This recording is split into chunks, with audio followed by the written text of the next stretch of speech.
সামনে নির্বাচন আসতেছে। নির্বাচন যখন আসে অনেক নতুন নতুন নামাজি দেখা যায়, অনেক নতুন নতুন টুপিওয়ালা দেখা যায়। এমনও হয় এক ওয়াক্ত নামাজ 3বারও পড়ে, এমনও মুসল্লি নির্বাচনে পাওয়া যায়। মনে করেন একজন লোক সে নির্বাচনে দাঁড়াইছে। নির্বাচনের সময় ভোট চাওয়ার সবচাইতে উত্তম জায়গা হলো মাহফিল আর মসজিদ। ঠিক বললাম না ভুল বললাম? কারণ এই জায়গায় এক লোক বিনা খরচে এত লোক একসাথে অন্য কোনো জায়গা পাওয়া যাবে না। এক একজনের কাছে যায় চাওয়া লাগবে না, এই জায়গায় সবাই উপস্থিত, আমি আমার ভোট চাইয়া ফেললাম। এখন এক লোক মনে করেন নির্বাচনে দাঁড়াইছে, আজকে তার ক্যাম্পেইন হলো মসজিদ কর্তৃক ক্যাম্পেইন। বের হইছে জোহরের পর, দুপুরে খানা দানা খাইয়া, জোহরে কিন্তু নামাজ পড়ে নাই। ঢুকছে এক এলাকায়, ওই এলাকায় মনে করেন তার নির্বাচনী এলাকা, কিন্তু ওই এলাকা আহলে হাদিস বেশি। কথার কথা, আহলে হাদিসরা জোহরের নামাজ আসরের নামাজ আমাদের অনেক আগে পড়ে, তাই না? এখন উনি আইসা দেখে, কিরে এই এলাকায় জোহরের নামাজ আসরের নামাজ হইতেছে। ঢুকছে নামাজের পরে সুন্দর মতো মুসল্লিদের কাছে ভোট টোট চাইয়া কিছু দূর আগাইছে। ইতিমধ্যে এক মসজিদে আসরের আজান দিছে। আমরা যারা হানাফি মাযহাবের অনুসরণ করি, আমাদের মসজিদগুলো আজান দিছে। এখনো অনেক মসজিদে 4টায় আসরের নামাজ হয়, অনেক মসজিদে 4:15 হয়। এখন উনি আজান দিছে, একটু পরে নামাজ, ওই মসজিদে আবার ঢুকছে। কম্পাউন্ডার কয়, স্যার আসরের নামাজ তো পড়লেন, আবার? চল আবার পড়বো, অসুবিধা নেই। ও মনে মনে চিন্তা করে, স্যার মনে হয় গোটা হায়াতের কাজা আসরের নামাজ পড়া শুরু করে দিছে। এইবার মসজিদের মধ্যে ঢুকছে, ঢুইকা ভোট টোট চাইয়া আর একটু সামনে আগাইছে, দেখে এক মসজিদে মুসল্লিরা ঢুকতেছে আর এক বাজারে, মানে ওইটাই হলো 4:15 জামাত। 4:15 পড়ে গেছে, 4:15 আবার ঢুকছে। এইবার ঢুইকা নামাজ পড়া আবার সবার কাছে, মুসল্লি আনে কেরাম, টুপি আছে মাথায়। আমি ইসলাম দরদি একজন মানুষ, এই আসন্ন নির্বাচনে অমুক মার্কায় দাঁড়াইছি, আমার একটু ভোটটা দিয়েন। তাহলে আল্লাহর বান্দা 3 জায়গায় আসরের নামাজ পড়লো, বলেন তো কত সুন্দর নামাজ পড়ছে। এই নামাজ মসজিদের ছাদের উপরে যাবে? জোরে বলেন যাবে? এটা আমল, তবে এটা আমলে সলেহ না।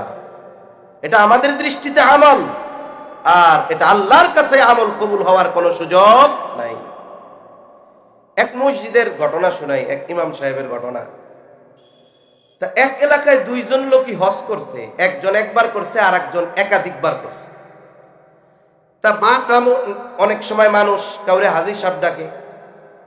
এখন এক জায়গায় লেখা দেখে যে তার প্রতিবেশী একজন হজ করছে 2বার না 3বার, তার নামের আগে লেখা আলহাজ আব্দুর রহমান, কথার কথা, আর ওনারে ডাকে হাজী আব্দুল্লাহ।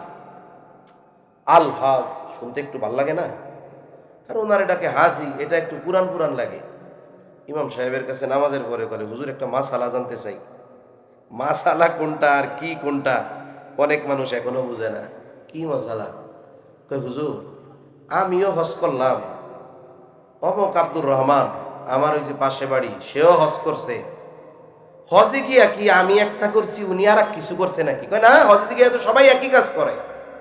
কইলে ওনারে আলহাজ কয়, আমারে হাজি হাজি কয়। এখন আলহাজ হওয়া যায় কেমনি একটু বলেন তো? ইমাম সাহেব কি জবাব দিব? কয় চাচা, উনি তো 3বার হজ করছে, আপনি একবার করছেন, আপনিও 3বার করেন, আলহাজ হয়ে যাবেন। এখন উনি এরাদা করতেছে, দোয়া করেন হুজুর, আল্লাহ যদি আমারে বাঁচায় রাখে, আমি আরো 2বার হজ করে আলহাজ হইয়াই জানবো।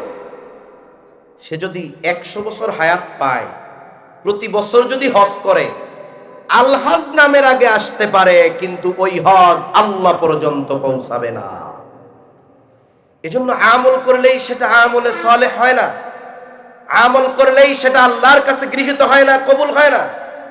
আমি আপনি দুনিয়াতে যেই আমলগুলো করি, যেমন যে কোনো বিষয়ের ভেজাল জিনিস ধরার জন্য মেশিন আছে, জাল টাকা ধরার জন্য ব্যাংকে মেশিন আছে না? স্বর্ণ 1 নম্বর না 2 নম্বর যখন স্বর্ণকারের কাছে নিয়ে যাওয়া হয়, ও ওটাকে যখন প্রসেস করে, স্বর্ণের খাত ভেজাল সব বের হয়ে, খাঁটিটা বের হয়ে আসে। দুনিয়ায় আমরা যত আমল করি, সব আমল আল্লাহর কুদরতি মেশিনের মধ্যে দিয়ে দেওয়া হবে। বলে যে আমলগুলো আমলে সালেহ আল্লাহর জন্য হয়েছে, কবুল হওয়ার যোগ্য, ওগুলো ছাড়া বাকি যত আমল আছে সবগুলোকে আল্লাহ একেবারে নিশ্চিহ্ন করে দিবে। আল্লাহ তাআলা কোরআনে বলেন, وَقَدِمْنَا إِلَى مَا عَمِلُوا مِنْ عَمَلٍ فَجَعَلْنَاهُ هَبَاءً مَنْثُورًا। আমাদের সব আমলগুলো আল্লাহর সামনে হাজির করা হবে। যেই আমলগুলো কবুল হওয়ার যোগ্যতা রাখতো, ওগুলো ছাড়া যত আমল আছে আল্লাহ তাআলা সবগুলোকে আল হাবাউল মানসুরে পরিণত করবে, একেবারে নিশ্চিহ্ন ধুলায় আল্লাহ পরিণত করবে। আল হাবাউল মানসুরে বুজুর্গানে দিন ব্যাখ্যা দিতেন, অনেকের বাড়িতে টিনের ঘর আছে, টিনের ঘর যখন দরজা জানালা আটকানো, একেবারে দুপুরবেলা উপরে টিনের চালের স্ক্রু একটা খোলা, ছোট্ট একটা ছিদ্র আছে, সূর্যের আলো যখন ওই ছিদ্রর উপরে পড়ে তখন ওই ছিদ্র দিয়ে একটা আলোর রেখা ঘরের মধ্যে পড়ে এবং ওই আলোর রেখার মধ্যে অগণিত ময়লা দেখা যায়। দেখেছেন কি আপনারা? অনেক সময় অন্ধকার রাত, যদি কারো হাতে পাওয়ারফুল কোনো টর্চ লাইট থাকে, উনি যখন অন্ধকারে ওই টর্চ লাইটটা মারে, ওই রেখার মধ্যে অনেক ময়লা উঠতে দেখা যায়। এই জায়গায়ও ওই রকম ময়লা অনেক আছে, কিন্তু আমরা দেখতে পারি না। বলে তার আমলকে ওই রকম নিশ্চিহ্ন করা হবে কেমন যেন সে কোনো আমল করে নাই। আর আমলটা তো একমাত্র আল্লাহর জন্য করার কথা ছিল, সে যখন আল্লাহর জন্য করে নাই তার আমল ধ্বংস করা হবে, আর ওই আমলের কারণে তাকে শাস্তি দেওয়া হবে। এজন্য আমার আপনার আমল যদি আল্লাহর কাছে কবুল করাতে হয়, এই আয়াতে আল্লাহ তাআলা এক নাম্বার শর্ত দিয়েছেন ঈমান। আল্লাহ তাআলা বলেন, ওয়া হুয়া মুমিন মান আমিলা সালিহাম মিন যাকারিন আও উনসা ওয়া হুয়া মুমিন। যে নারী অথবা পুরুষ নেক আমল করে আর সে মুমিন। এখন ইমানদার কেমন ইমানদার হতে হবে? আমার আগে শ্রদ্ধেয় বড় ভাই মুফতি আরিফ বিন হাবিব ভাই খুব সুন্দরভাবে তাওহীদের কথা আমাদের জানায় দিয়েছেন। শিরিক মুক্ত ঈমান হতে হবে। 2 নাম্বার শর্ত, যেই ইবাদতটা আমি আপনি করব, ওই ইবাদতটা একমাত্র যার সন্তুষ্টির জন্য করব তিনি কে? আল্লাহর সংজ্ঞায় আমার আপনার ওই আমলটা সুন্দর হতে হবে। আমাদের কাছে সুন্দর হলো দেখার সাথে সম্পৃক্ত বিষয়, আর আল্লাহ তাআলার কাছে সৌন্দর্যের সম্পৃক্ততা হলো হৃদয়ের সাথে। এই জন্য নবীজি সাল্লাল্লাহু আলাইহি ওয়াসাল্লাম বলেন, ইন্নাল্লাহা লা ইয়ানজুরু ইলা সুওয়ারিকুম ওয়ালাকিন ইয়ানজুরু ইলা কুলুবিকুম। আল্লাহ তাআলা তোমাদের সূরত দেখেন না, আল্লাহ তাআলা দেখেন না আমরা কে কত সুন্দর, কার বংশ কত ভালো, কে কত উচ্চ শিক্ষিত, বরং আল্লাহ তাআলা দেখেন কার অন্তরটা কেমন। এজন্য নবীজি সাল্লাল্লাহু আলাইহি ওয়াসাল্লাম বলেন, আখলিস দীনাকা ইয়াকফিকাল আমালুল কলিল। তোমার ঈমান খাঁটি করো, অল্প আমল নাজাতের জন্য যথেষ্ট হয়ে যাবে। আমার নিয়ত যদি খাঁটি হয়, আমার ইখলাস যদি পরিশুদ্ধ হয়, যে আমি আমার এই আমলটা দুনিয়ার কারো জন্য করতেছি না, একমাত্র আল্লাহর জন্য করতেছি, তাহলে ছোট আমলের দ্বারা বড় প্রতিদান পাওয়া যাবে। আর যদি আমল আল্লাহর জন্য না হয়, কিয়ামতের দিন সুবিশাল বড় বড় আমলগুলোকে আল্লাহ তাআলা আল হাবাউল মানসুরে পরিণত করবে। তাহলে আমল আল্লাহর কাছে কবুল করানোর জন্য, আমলে সালেহ হওয়ার জন্য 1 নাম্বার শিরিক মুক্ত ঈমান, 2 নাম্বার নিয়তের বিশুদ্ধতা ইখলাস, 3 নাম্বার বলে আমলটা নিজ পদ্ধতিতে করলে হবে না, বরং রাসূলুল্লাহ সাল্লাল্লাহু আলাইহি ওয়াসাল্লামের পদ্ধতিতে করতে হবে। আমাদের ভাষায় বলি সুন্নাত তরিকা। এই পৃথিবীতে এমন কোনো আমল নাই যে আমলের পদ্ধতি নবীজি সাল্লাল্লাহু আলাইহি ওয়াসাল্লাম তার উম্মতকে শেখান নাই। ঈমানের পরে সবচেয়ে গুরুত্বপূর্ণ ইবাদত হলো নামাজ। কোরআনুল কারীমে ৮২ জায়গায় নামাজের কথা আল্লাহ বলেছেন। এমনটা আবার নয় ৮২ জায়গায় বলার কারণে নামাজের গুরুত্ব বাড়ছে, এমনটা নয়। বরং আল্লাহ তাআলা একবার বলার দ্বারাই নামাজ সবচাইতে গুরুত্বপূর্ণ হওয়ার জন্য যথেষ্ট। তবে মুফাসসিরিনে কেরাম বলেন আল্লাহ তাআলা ৮২ জায়গায় নামাজের কথা উল্লেখ করেছেন, কারণ হলো কমপক্ষে ৮২টা কারণ রয়েছে। আল্লাহ তাআলা ৮২ বার নামাজের কথা বলছেন। এখন নামাজের আদেশ দিয়েছেন আল্লাহ। তবে বলেন তো, গোটা পৃথিবীর সব উলামা একরামকে যদি এই দায়িত্ব দেওয়া হয়, নবীর হাদিস বাদ দিয়ে, নবীর সিরাত বাদ দিয়ে, নবীর সুন্নাহ বাদ দিয়ে, শুধুমাত্র কোরআন থেকে কোনো হাদিসের দিকে যাওয়া যাবে না, ব্যাখ্যা হিসাবে কোনো হাদিসকে গ্রহণ করা যাবে না।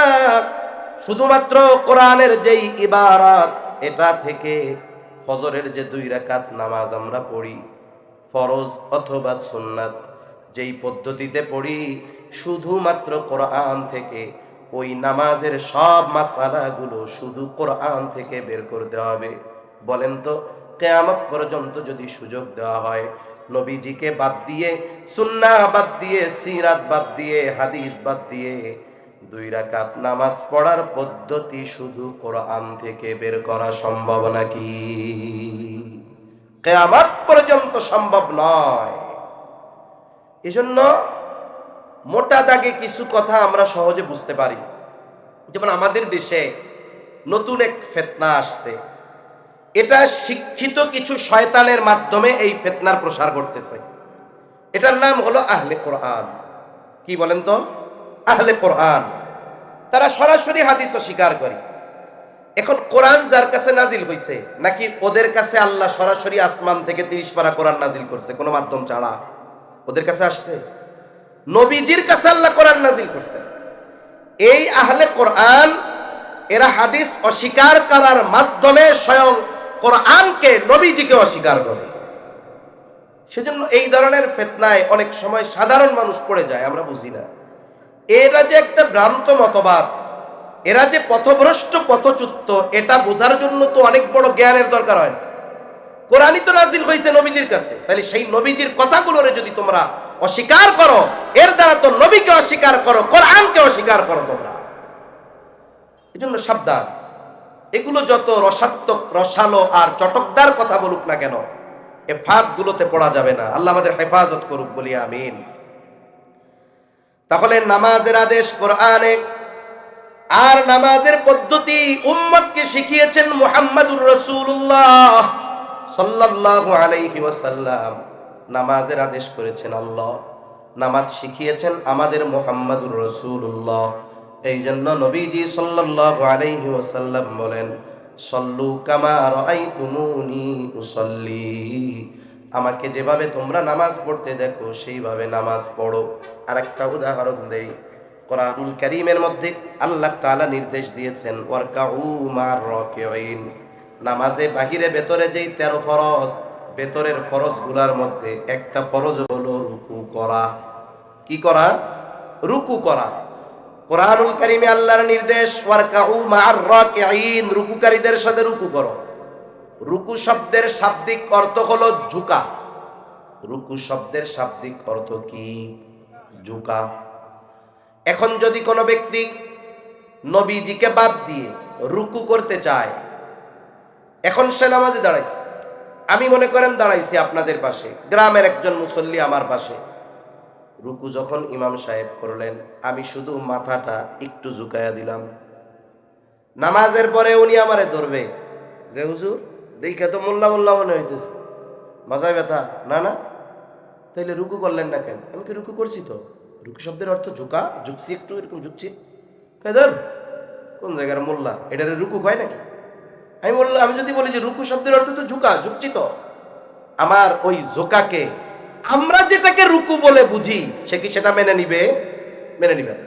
এখন ঝুঁকতে হবে কতটুকু, থাকতে হবে কত সময়, এটা শিখিয়েছেন মুহাম্মাদুর রাসূলুল্লাহ সাল্লাল্লাহু আলাইহি ওয়াসাল্লাম। অসুস্থ যে, তার কথা তো ভিন্ন, সে তো অক্ষম হলে ইশারায় আদায় করবে, তার কথা ভিন্ন। কিন্তু আমরা রুকু বলতে কি বুঝি? পুরা ডালের মতো হয়ে যাইতে হবে, এলের মতো হয়ে যাইতে হবে, একবারে এরকম মাজা থেকে নিয়ে মাথা পর্যন্ত সমান হবে, লাকড়ি রাখলে একবারে সোজা থাকবে, এটারে আমরা রুকু বলি। একটু ঝুঁকলে রুকু হবে। এই যে আল্লাহর আদেশ রুকু করো, করবো কিভাবে, কতটুকু ঝুঁকবো, কত সময় থাকবো, এটা আমাদের শিখিয়েছেন মুহাম্মদুর রাসূলুল্লাহ সাল্লাল্লাহু আলাইহি ওয়াসাল্লাম। এজন্য সুন্নাহ বাদ দিয়ে, নবীজিকে বাদ দিয়ে ইবাদত আল্লাহ পর্যন্ত পৌঁছানো সম্ভব নয়। 4 নাম্বার, ইলম দরকার। ইলম যে কত জরুরি এক বিষয়। কিছুদিন আগে শুধু আমাদের দেশ নয়, গোটা পৃথিবীর অন্যতম একজন মুহাক্কিক আলেমে দ্বীন, জাতীয় মসজিদ বাইতুল মুকাররমের সম্মানিত সুযোগ্য খতিব আল্লামা আব্দুল মালিক সাহেব বারাকাল্লাহু ফি হায়াতি, সকলে জবান খুলে বলেন আমিন। হযরত বাড়িয়ায় ওলামায়ে কেরামের এক প্রোগ্রামের মধ্যে বলতেছিলেন, উনি খেড়িহর মাদ্রাসায় পড়েন। ওনারে প্রশ্ন করা হয়েছে, ইলম বড় না ঈমান বড়? উনি জবাব দিছেন, ইলম বড়। উনি বলতেছেন, ইলম বড় কেন? বলে, ঈমান টিকিয়ে রাখার জন্য, ঈমানের উপরে থাকার জন্য ইলম দরকার। কারণ কোন ব্যক্তির যদি এই ইলম না থাকে, কোন কারণে ঈমান ভেঙে যায় জানে না। দেখা যাবে সকাল সন্ধ্যা 15 বার তার ঈমান খালি ভাঙে। এজন্য ইলম গুরুত্বপূর্ণ একটি বিষয়। রাসূলুল্লাহ সাল্লাল্লাহু আলাইহি ওয়াসাল্লাম উম্মতের জন্য জরুরতে দ্বীন, যতটুকু দ্বীনের উপরে চলার জন্য যতটুকু দ্বীন শেখা দরকার ফরজ করে দিয়েছেন। নবীজি বলেন, তালাবুল ইলমি ফরিদাতুন আলা কুল্লি মুসলিম। দ্বীনে ইলম শিক্ষা করা প্রত্যেক মুসলমান নরনারীর উপরে ফরজ। কতটুকু ফরজ? কেউ বলেন নিজে দ্বীনের উপরে চলতে যতটুকু দরকার শিখতে হবে, ফরজ। আবার কেউ বলেন, আল্লাহ তো কোরআনে বলছে, ইয়া আইয়ুহাল্লাযীনা আমানু কু আনফুসাকুম ওয়া আহলিকুম নারা। হে ঈমানদারেরা, নিজে জাহান্নাম থেকে বাঁচো, অধীনস্থদের বাঁচাও। ঈমানের পরে জাহান্নাম থেকে বাঁচার জন্য আমল দরকার, আমলের জন্য ইলম দরকার। এখন তুমি ইলম নিজে শিখলা জাহান্নাম থেকে বাঁচার জন্য, অধীনস্থদেরকেও বাঁচাতে হবে। তাহলে নিজে দ্বীনের উপরে চলতে, অধীনস্থদেরকে দ্বীনের উপরে চালাতে যতটুকু ইলম দরকার, প্রত্যেকটি মুসলমানের জন্য ওই পরিমাণ দ্বীন শিক্ষা করা ফরজ। কিন্তু আফসোস, আমাদের দেশের অনেক মানুষ এই জরুরতে দ্বীন 50 বছর ধরে নামাজ পড়ে, জানে না। নাম বলবো না, এক এলাকার গত শুক্রবার গেছিলাম, অনেক মানুষ, মোটামুটি ভালো মানুষ, মাহফিলে জিজ্ঞাসা করছি, ইমানে মুফাসসাল নিয়ে আলোচনা করছি, ইমানের 6 ভিত্তি নিয়ে। তা জিজ্ঞাসা করছি, আসমানি কিতাব কয়খানা? কয়েকজন কইছে 104 খান, বড় 4টা। তা বললাম, আপনারা কেউ আছেন উলামায়ে কেরাম আর তালিবুল ইলম বাদে, যে এই 4 কিতাবের নাম আর যার উপরে নাজিল হয়েছে তার নামটা একটু বলেন? একজন দাঁড়াইছে, পারে নাই। একজন দাঁড়াইছে, বলতে পারি নাই। এমনও বলছি, দাঁড়াইয়া বলতে লজ্জা লাগতেছে, আইসা আমার কানে কানে কর। একজন লোক এই বড় 4খানা কিতাব কোন কোন নবীর উপরে নাজিল হয়েছে বলতে পারে না। আফসোসের ব্যাপার, অবস্থাটা কি চিন্তা করে দেখেন। অথচ নামাজ পড়তেছে বছরের পর বছর। এখন ইবাদত আমার হচ্ছে কি হচ্ছে না, আমাকে এই সিগন্যাল দিবে আমার ইলম। যেমন 1 নাম্বার, নামাজের জন্য পবিত্রতা দরকার, তাই না? এখন যদি ওই ব্যক্তির তাহারাত সম্পৃক্ত মাসলা মাসাইল জানা না থাকে, সে যদি অপবিত্র থাকে, সে টের পাবে না। তাকে ওযুর ফরজ জানতে হবে, গোসলের ফরজগুলো জানতে হবে, ওযুর ফরজগুলো জানতে হবে, ওযু ভাঙ্গার কারণগুলো জানতে হবে, ঠিক কিনা বলেন? না হলে যদি ওযু না হয় নামাজ হবে না, অপবিত্র থাকে যদি গোসল না হয় নামাজ হবে না। তাহলে ইবাদত কবুলের জন্য এই ইলমগুলো দরকার। বলে নামাজ পড়তেছে, বাহিরে ভিতরে 13 ফরজ, ফরজ ছুটে গেলে নামাজ থাকবে না। এখন যদি সে ফরজগুলো না জানে, বলেন তো ফরজ ছুটলে সে টের পাবে নাকি? কথা বলেন, পাবে নাকি? পাবে না, নামাজ হবে না। নামাজের ওয়াজিব 14টা, যদি একটা ছুটে যায় সাউ সেজদা দিতে হবে। কিন্তু আল্লাহর বান্দা 14 ওয়াজিব জানে না, যদি 14টাও ছুটে যায় সে টেরও পাবে না। নামাজ হবে? নামাজ ভঙ্গের কারণ 19টা, একটা গেলেই নামাজ শেষ। এখন আল্লাহর বান্দা নামাজ ভঙ্গের কারণ 19টা জানে না। দেখা গেল নামাজ পড়তেছে 30 বছর, নামাজের মধ্যে নামাজ ভাঙ্গার কারণ সব সময় পাওয়া যায়, কিন্তু সে জানে না তার নামাজ হয় না। এজন্য ইলম দরকার আছে না নাই? প্রত্যেকটা মসজিদে মসজিদে দ্বীনিয়াত শিক্ষার ব্যবস্থা করা দরকার। প্রত্যেকটা মসজিদে মসজিদে এলাকায় এলাকায় সাধারণ মানুষকে জরুরতে দিন শেখানোর ব্যবস্থা হওয়া দরকার। মসজিদগুলো শুধু টাইলস, এসি, সৌন্দর্য বর্ধন এগুলোর হলেই হবে না, মুসল্লিদের পাকাপোক্ত করার ব্যবস্থা করতে হবে। নামাজ পড়তেছে, এসি আছে, সব আছে, সে অজু ভাঙ্গার কারণ জানে, লাভ হইল কোনো? লাভ হলো। 5 নাম্বার গুরুত্বপূর্ণ শর্ত বলে হালাল খাইতে হবে, উপার্জনটাও হালাল হবে, খাবারটাও হালাল হবে। অনেকের উপার্জন ঘুষ সুদের টাকা, খাবার কেনার সময়, গোস্ত কেনার সময় কসাইরে 15 বার জিজ্ঞাসা করে, বিসমিল্লাহ কইছিলি? হ্যাঁ বিসমিল্লাহ কইছো, এত বড় গরু মনে ছিল? কিন্তু পকেটে একটু আগে ঘুষের টাকা নিয়ে আসছে। কিন্তু গরুর গোস্ত কেনার সময় জিজ্ঞেস করে বিসমিল্লাহ বলছিলি কিনা। এই জন্য উপার্জনও হালাল, খাবারও হালাল, দুটো লাগবে। যদি এই শর্তগুলো ঠিক থাকে, এগুলো গুরুত্বপূর্ণ শর্ত। 1 নাম্বার ঈমান, 2 নাম্বার ইখলাস, 3 নাম্বার সুন্নাহ, 4 নাম্বার ইলম, 5 নাম্বার হালাল খাবার। এখন নারী পুরুষ এই শর্তগুলো ঠিক রেখে নেকা আমল করছে, পুরস্কার কয় ধরনের? জোরে বলেন না, কয় ধরনের? ইবাদত এমন এক জিনিস আল্লাহ তাআলা এর কিছু দুনিয়ায় দেন, পরিপূর্ণ আখিরাতে দিবেন। কোন আমলের পূর্ণ প্রতিদান আল্লাহ তাআলা দুনিয়ায় দিবেন না। ওয়া ইন্নামা তুওয়াফাউনা উজুরাকুম ইয়াউমাল কিয়ামাহ, কিয়ামতের দিন পূর্ণ প্রতিদান। দুনিয়ায় আল্লাহ তাআলা কি দিবেন? আল্লাহ তাআলা বলেন ফালা নুহিয়ান্নাহু হায়াতান তাইয়্যিবা। 1 নাম্বার, ওই নারী পুরুষকে আল্লাহ তাআলা হায়াতে তাইয়্যিবা দান করবে, পবিত্র এক জীবন দান করবে। হায়াতে তাইয়্যিবার কয়েক ব্যাখ্যার মূল কথা, আল্লাহ তাআলা তাকে পবিত্রময়, শান্তিময়, অমুখাপেক্ষী ইবাদতে মজা এই দুনিয়ায় দান করবে। আর আখিরাতে কি দিবে? আল্লাহ তাআলা বলেন ওয়ালা নাজজিয়ান্নাহুম আজরাহুম বিআহসানি মা কানু ইয়ামালুন। দুনিয়ায় আমরা যে ইবাদত করি, যে আমল করি, এর দ্বারা জান্নাত তো বহুদূর, জান্নাতের ঘ্রাণ পাওয়া সম্ভব নয়। কিন্তু আল্লাহ বড় দয়ালু, আল্লাহ জানায় দেন ও গোলাম, যদি এইভাবে আমল করো, ওয়ালা নাজজিয়ান্নাহুম আজরাহুম বিআহসানি মা কানু ইয়ামালুন, তোমরা দুনিয়ায় যে আমল করেছো এই আমলের বিনিময়ে আমি আল্লাহ তোমাদেরকে আখিরাতে অতি উত্তম প্রতিদান দান করব। আর ওই প্রতিদানের অন্যতম পাওয়া হলো আল্লাহর সন্তুষ্টি, আল্লাহর জান্নাত। আর এটার মধ্যেই আমাদের সফলতা।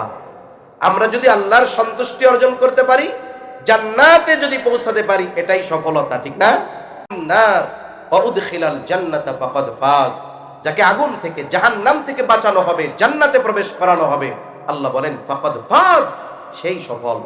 এখন এই সফলতার জন্য আমাদের এই শর্তগুলোর আলোকে আল্লাহর হুকুম আহকাম এগুলো পালন করার দরকার আছে না নাই? আল্লাহ আমাদের তৌফিক দান করেন, সকলে বলি আমিন, জবান খুলে বলি আমিন। কথা শেষ। আমাদের